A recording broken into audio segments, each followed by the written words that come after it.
Hey everyone, today we're diving into a monster story that's sure to make you roll on the floor laughing. Wait for it, the pickle uncle is about to speak up. Audience thinks, hey, a theme park opportunity. Monster ads will draw crowds, let's act. But as they drilled the first hole, bam! An explosion like thunder hit. Turns out there was a party of gas bubbles inside. This just rebooted the monster's metabolism, and boy, what a grand finale we have. What a spectacular finale, folks. It's an unbelievable farewell bash. Who knew the corpse was still bubbling with gas? Drilling holes? Yeah, that's just asking for trouble. Subtitles. But don't worry, scientists have stated that they won't allow this danger to detract from the enjoyment at the amusement park. The PM faced a tough choice. Surprisingly, the US offered help but demanded a monster tale. Why? For a sense study? Sorry, citizens didn't want to give treasures to Uncle Sam. PM firmly rejected the bizarre request. In the end, the matter went to the Defense Department, where they called in a monster cleanup expert, everybody's favorite Superwoman. Miss Sword. She proposed a wacky idea: freeze the monster with liquid sea water, just like making ice cream. Subtitles. Hearing this, everyone smiled. The attitude quipped, even a 3-year-old knows thermal expansion. But hey, she's the expert, right? Who would dare question her intellect? She steamrolled ahead with the ice cream strategy, but just as the freezing spray was finished, this delicious ice cream instantly turned into a disaster. Everybody knows expert advice isn't always reliable, and the low temperature just cranked up the monster's pressure. The result? A giant dragon fruit. Now everyone was in a panic. The situation spiraled out of control. Who was going to manage this dragon fruit party? The attitude suggested everyone poke some vents to prevent the monster from bursting like a volcano. Everyone was scrambling, just waiting for the Prime Minister's approval, but it seemed he was weighed down by the nation's reputation. The Defense Minister was keen on this plan, but other ministers were adamantly against it, worried it might scare off tourists. This could seriously hit tourism income, and nobody wanted to bear that responsibility. Just as the ministers were bickering, the bubbles started swelling rapidly. What a tense moment. The attitude was as anxious as a cat on a hot tin roof, urging the Prime Minister to make a decision fast. But just then, the explosive bubble finally burst forth in a chaotic blast.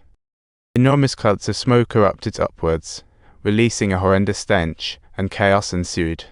That smell was unbearable. What a disaster! It turned into a bathing contest. The government had no choice but to expand the monster's exclusion zone, and the reason was crystal clear: it stank. The media immediately bombarded with questions. What's the deal? Meanwhile, the Environment Minister nervously slipped. Reporters pressed on, questioning why the exclusion zone expanded. The Environment Minister could only mumble nonsense. He described the monster's stench as a mix of sewage and spoiled oil, so potent it could knock someone out from miles away. Suddenly, everyone got it. It looks like this is really going to be a complete disaster. After the disaster, the spokesman from the Pickle Nation declared that if this horrendous smell wafted over to them, it wouldn't be a joke. They worried eating pickles would feel like chomping on horror food with that smell. Too much panic. The government quickly stepped in to reassure the citizens and needed to clarify what that dreadful smell was. The Prime Minister had a lightning bolt of inspiration, and suddenly declared, "It's just the smell of ginkgo." After listening to these words, doesn't it make everyone feel that it's not so stinky anymore? What a brilliant and clever turnaround.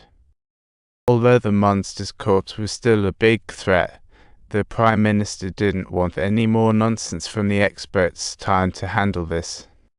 The corpse was passed to the special agents for disposal, and Secretary Beard Guy was called in to assist a truly quirky team.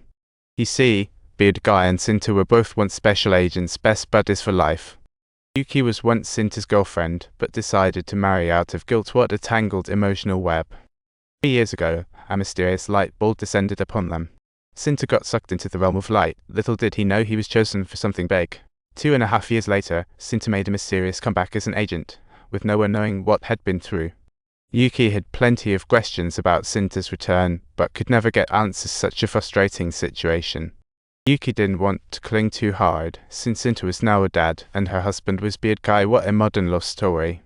The three joined forces to deal with the monster's corpse, but just then, a new problem arose: a bigger bubble. If they didn't respond quickly, it would trigger another explosion. Definitely not a joke.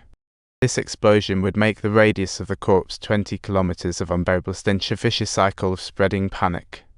Just when everyone was at a loss, a guy named Bogger showed up with a brilliant idea. He drew inspiration from the exhaust system in a barbecue restaurant. Let's take a look at what magical scientific approach he is installed. Remember to subscribe to my channel to stay updated and join our hilarious adventures.